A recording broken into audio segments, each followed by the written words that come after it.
I traveled to Morley, Alberta, a Stoney Nakoda community in the foothills of the Rocky Mountains. The Stoney Education Authority has created a space for elders to visit and tell stories. Recording this knowledge will allow it to live on for generations to come.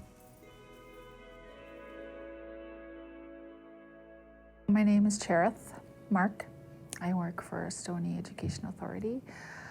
I help the language and culture team within our school district. We've created a space where they can come in and share, a lot of sharing, a lot of interaction, laughter, and just being here in the moment with them. Taina Fox, my name is Taina Fox, shortened from Valentina.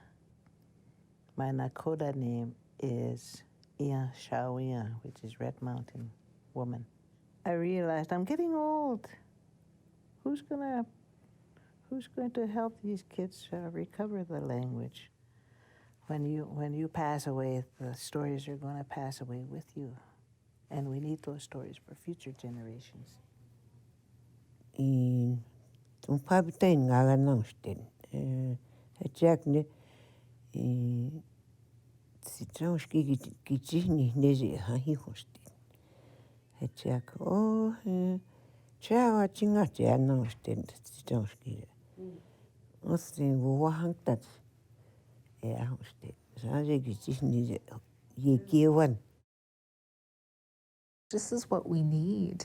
We need to go back to visiting with elders, sitting at kitchen tables and just listening to what they have to say. No,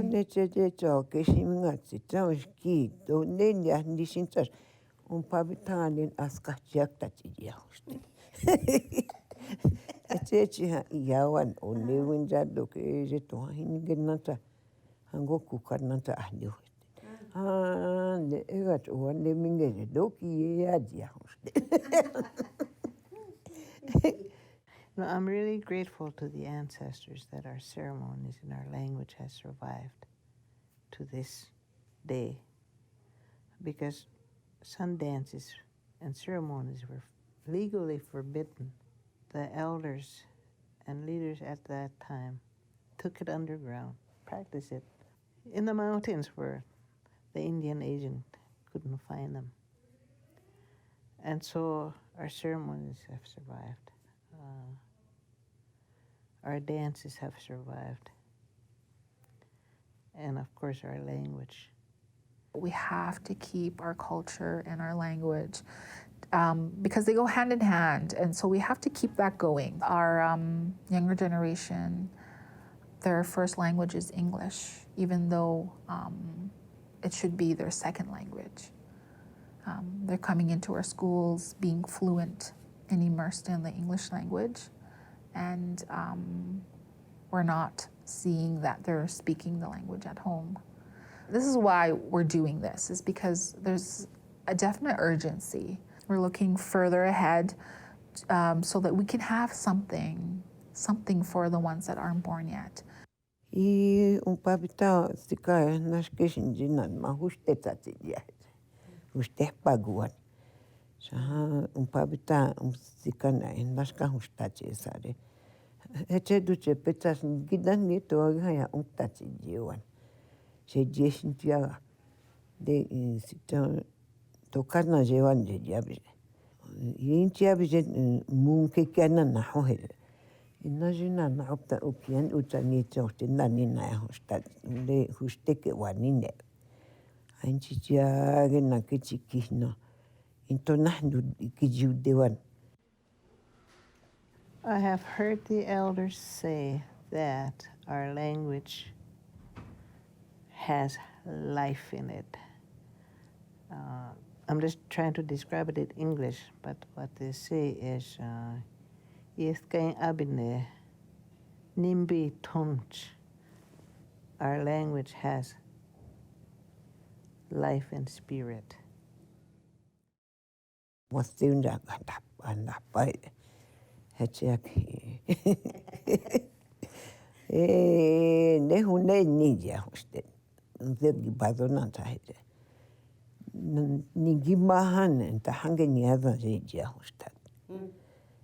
There's, to me, the depth and poetry and spirituality of our languages. There's no comparison with English.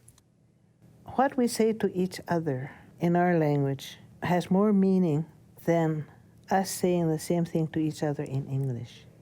What is being said in my language connects with my heart.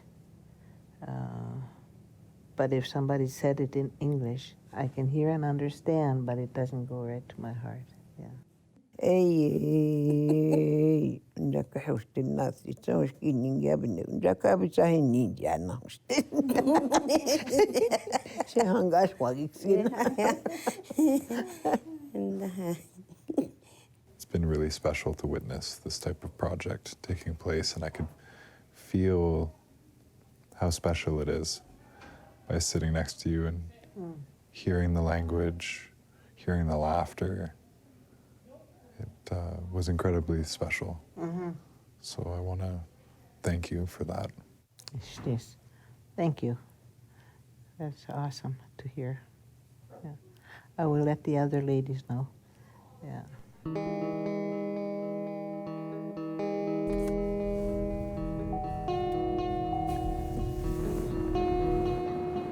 For urban Indigenous people, it can be a challenge to maintain our cultural identities while living in cities dominated by the English language.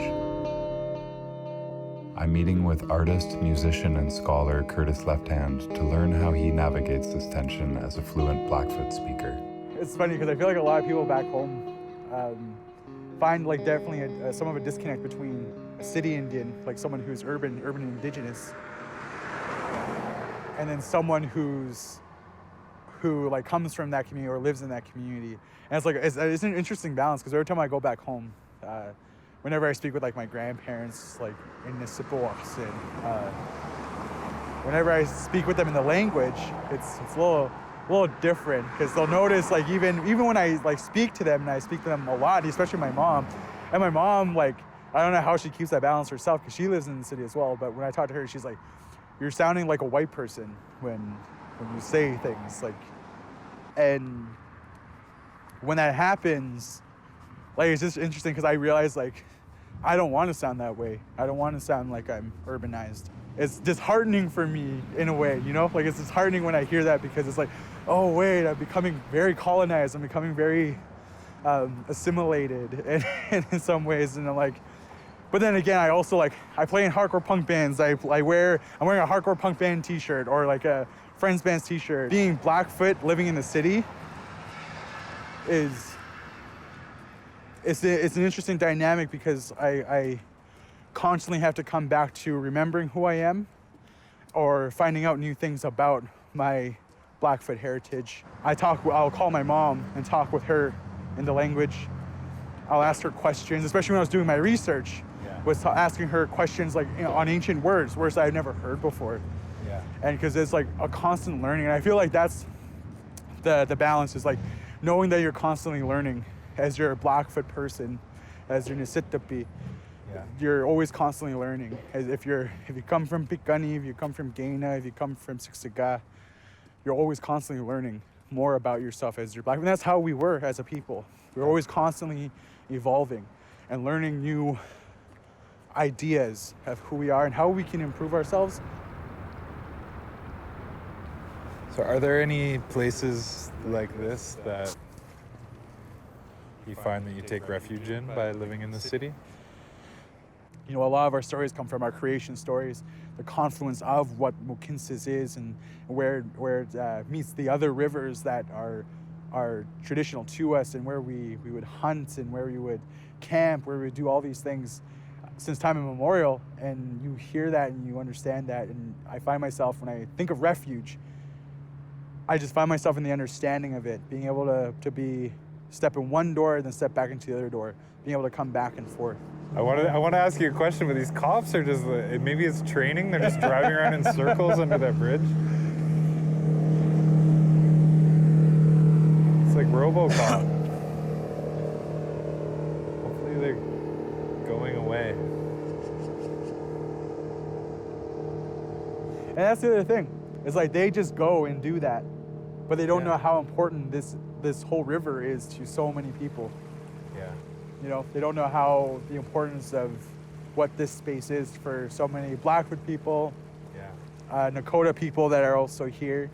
Yeah. They don't know how important it is for like Tsuut'ina people, like Dene people. Yeah. And they just don't really understand like how important this space is for a lot of us. And you know, like you always, And I'm not saying that as in like don't ride the river. It's just more like, do you know the importance of it? Do you know like how important this space is for us? Yeah. And like the areas where we've camped in this area, like what we have done here before the Fort Calgary ever existed. Refuge comes in many forms. Yeah. And especially when you're living in the city. Yeah. As when you go out there, there's just one form, and that's that freedom to let your spirit roam and speak with the old ones. I feel like that's where another pocket of my refuge is, like being able to work in that area and write in that area and write music based off of what my dad taught me when I was younger and how much he pushed that on me, and in a positive way. I don't mean like pushing, like forcing it, but just like telling me like this is why music is important. And then seeing that done in ceremony, and that just like creating the balance of like why I want to write music. Music is like a huge part of my life and my identity, and where I really essentially created my foundation of who I am and being, in a way being Nisitapi, outside of like knowing the language, knowing my family, knowing our history, knowing where we come from, and how that transfer of the language down to me, like how that's, you know, it's unique to a family. A lot of people don't realize like how important it is, and it's unique that I learned my language and started speaking through my mom, but then she learned that from her mom. She learned that from her grandparents. Yeah. It's a continuum that we're a part of. Thinking of the ancestors behind us and the next generations ahead of us as far as these languages. And we're just one small part of that. We're in a time where so many people, especially from my community, realize like things are changing, and that reclaiming or revitalizing your community in whatever way possible is the most important thing. And so many people are starting to realize that. I'll just do it right now.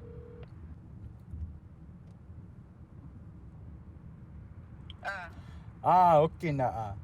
Sige no kana stop popi no sis konotani. Anya. Aksi sa kung makpix estaya makitsit sipoi. Tagad daw tupinan. Tagad daw tupinan. Samot. Gyan. Gidagid matsin. As. So I just told her that I just asked her how her morning has been, and that I have a few people with me that are wanting to ask about the language. And she said, okay. And so when I said, I essentially said that we're on our way, and if you're ready, she said, yeah, okay, yeah, let's go. I have been away from the res for over 33 years. I went to school in Siksika, then I got married. Then I didn't hear any kind of Blackfoot language at all for how many years. But yet I can still hang on to that language. You know, I'm not completely losing that, in which I wouldn't want to lose it, because that's my language. And yeah. How has it felt over the years to be able to continue to talk with Curtis in the language? Oh yeah. How does that feel for you? Makes me feel good because he wants to know. It does. It makes me feel so good. Yeah, it does. It's very, I would encourage him to keep going. Because again, it's hard for like me personally, just because there's a lot of people here that don't know how to speak it. So I call her and I'll talk to her, and we'll like, you know, the transferring of the language and the dialect is between us two.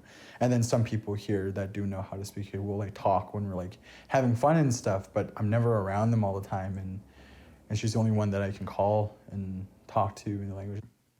Today, when you put ceremony and language together, that spiritual identity, it's like a sacred bonding between you and I think that the more kids are able to see that, the more they're going to want to continue speaking it, because no one can touch that. No one can touch that. Like if you grew up in the ceremonies, if you grew up knowing the language, if you grew up speaking like me with my mom, if you grew up doing that stuff, then it's a whole different thing growing up, because you just get used to it, right? But then for others who have never grown up around that, if they get to experience it in a different way and it energizes them to continue on, I want that. I want them for that. I want my kids to feel that way, because it was almost taken away from us. Like I'm sure it's gonna be the same for you when you're able to like speak it. You're gonna feel like, you know, if you're gonna feel those moments where it's like a spiritual thing. I remember talking to a friend of mine on the phone and asking her about some language from the territory that I live on.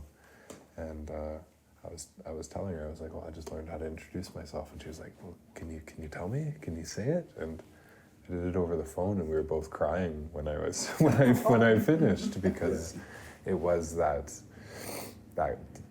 deeper connection that I had been really, really desiring since like being in sweats and hearing songs and prayers in the language, and talking to different people about that nothing can replace or translate our languages. That's my language, and it's going to be with me for the rest of my life. I would never change that for anything.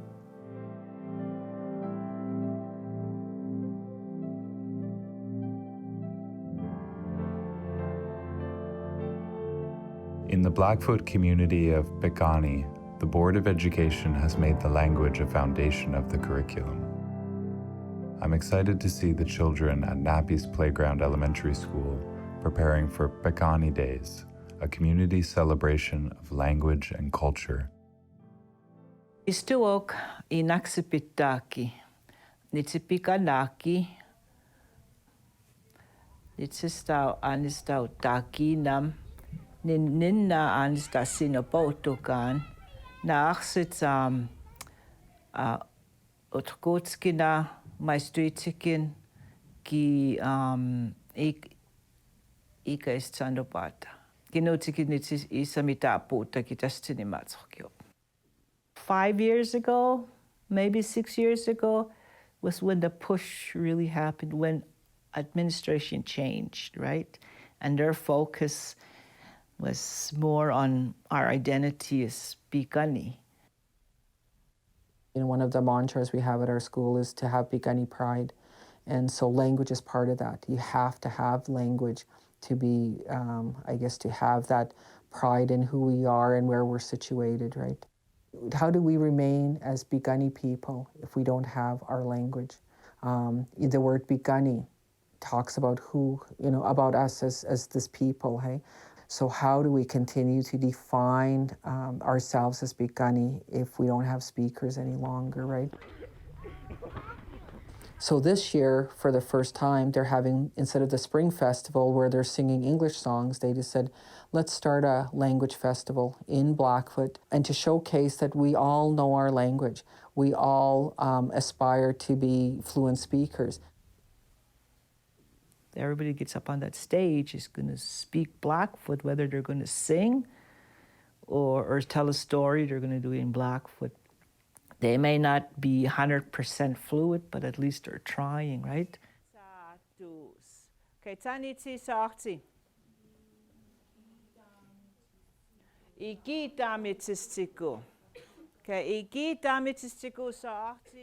They're going to tell a story of Nappy and the Bullberries.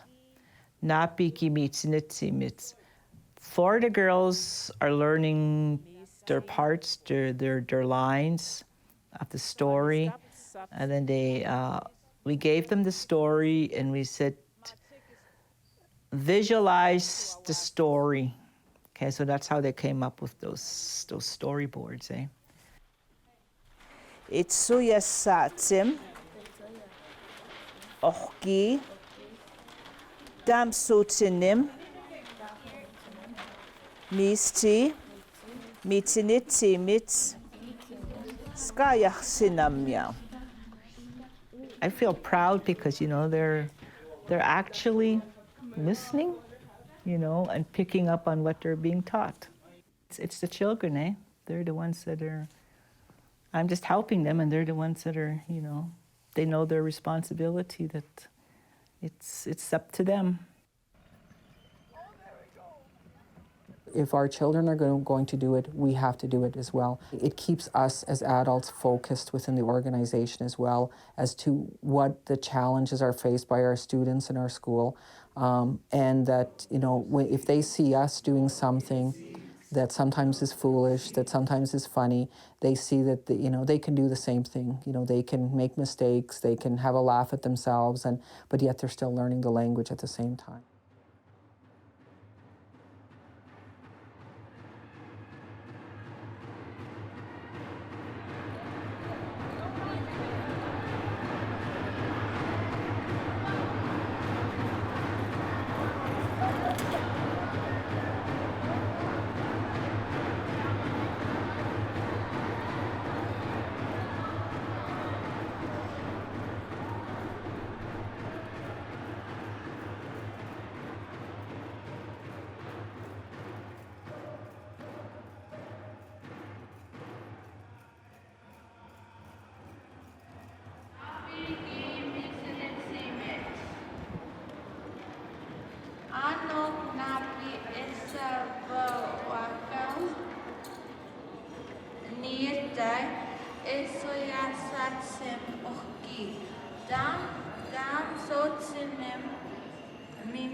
I'm a different person in between Blackfoot and English.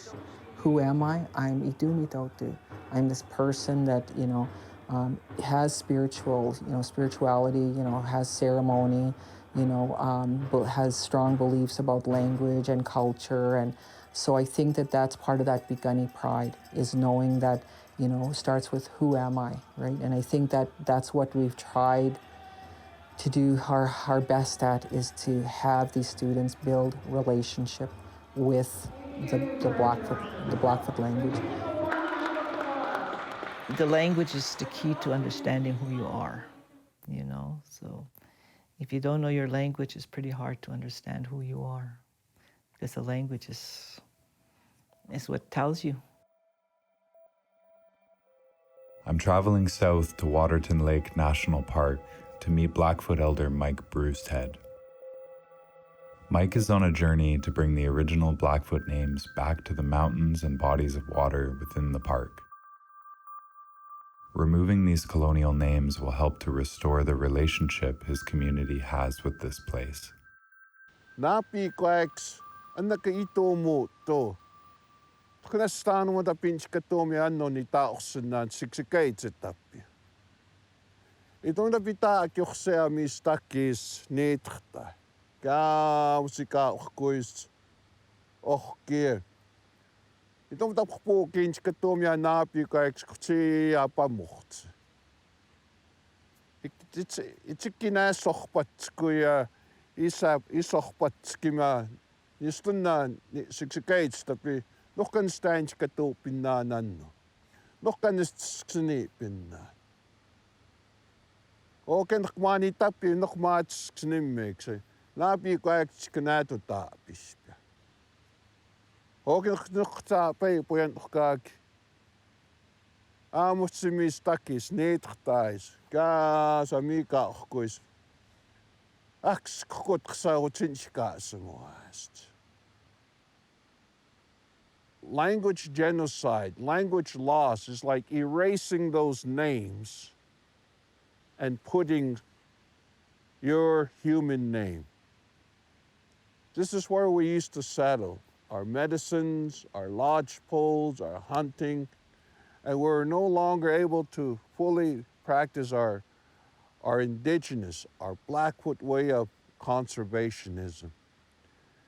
We've been here for thousands of years. We never overkilled the deer, the elk, the buffalo. And who did that? Colonialists. Governments that ordered people get rid of their natural food, that way they become extinct. Well, they failed. I'm standing here, speaking my language. And so this journey that I've started since 1994 was to give these mountains back their proper Blackfoot names. Ottawa and their heritage ministry can easily change that for this area.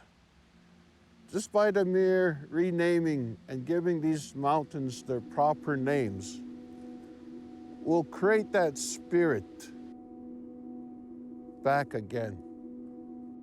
Mike's determination to change these names reminds me of the power that languages and words have to shape our relationship with the world around us. Something so simple for the federal government to do could have such a profound effect on everyone that visits this place. Mike is passionate about taking youth from his community out on the territory to help them make connections between the language, land, and themselves. He took me just outside of the park to see this learning in action. You're on the Blood Tribe timber limits, part of away from the main reserve. So the treaty signed, they said, no, hey, we want land in the mountains. And before the treaty, this was all our territory, so-called the border. But before the border, this was all Blackwood, right to Yellowstone River, part of Saskatchewan, all the way to Edmonton, in the so-called Continental Divide. So we had a vast territory. For myself, I know that any land-based learning activities that I've had the opportunity to attend have been really transformative in my own life and healing. Mm-hmm. Yeah, no, that's what it's all about. Let nature heal you, strengthen you. You know, so when you learn, land-based and environment, that's about the deepest learning. Everything else you could learn from a book. In the past, they used this as a hammer or as a weapon. The backbone. Kakin namu. Kamusti, ohpikist, the ribs. Amusi, ohpikist, the teeth. Bunukochpikin, the elk, the ivory teeth. And so those, so when there's an elk killed, those, and if a new baby, new child, they're sewn on their dress for protection. It's been a while since, last summer I was back there, visiting my kids. My kids come here for the summer. So it must feel pretty good to be out here with youth. Big time. Like this even re-energizes me. Yeah. Like, you've heard these words, and that's what I'm saying, when you actually see it and you describe it, it kind of all comes back,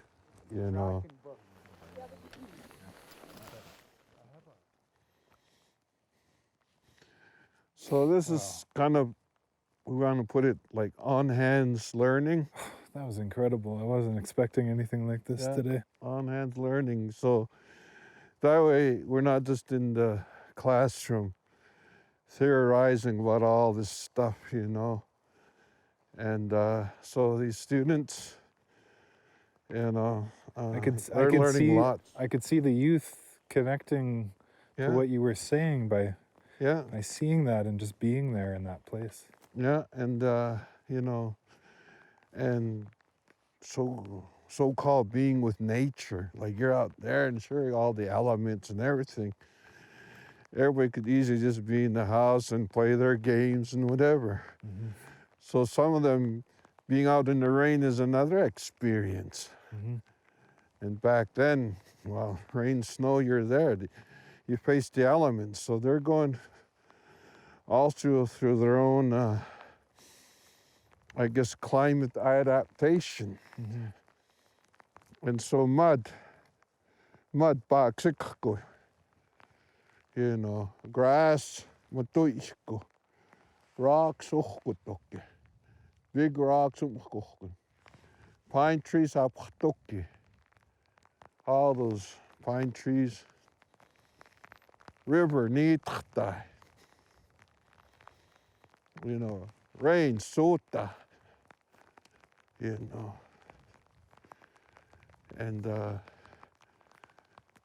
snow, mistakis, gonskoi.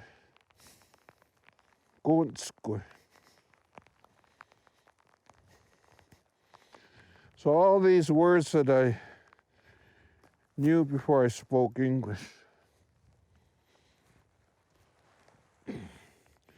That's elk. Okay. Elk. The hoof? Yeah. Oh. Okay. It's these young people that are going back to the land, exploring the land. They're the ones that are going to bring their kids out because they're going to talk about this, hey, we saw a cougar kill. Mm. And these are things like nobody wrote it down. It's all in their memory. That's what I'm seeing as I travel around. These younger generations, they're returning and revitalizing all kinds of things, not just language, but cultural practices and other traditions. Yeah. Because there's been a lot of disruption for a couple of generations. Yeah. We're in an exciting time right now. Well, you know, I think the proud identity is coming back because we keep being, not that we want to join them, but racism keeps rejecting us, which is okay. We might as well just go back to our ways. Go back to your own identity. If I'm being reminded I'm a native, might as well just stick to being a native. You know, so we might as well turn it around. Mm-hmm. And what better way is just be yourself, learn the language of your grandparents, teach your children and your grandkids, you know, where we're not trying to be somebody else, and we're just ourselves.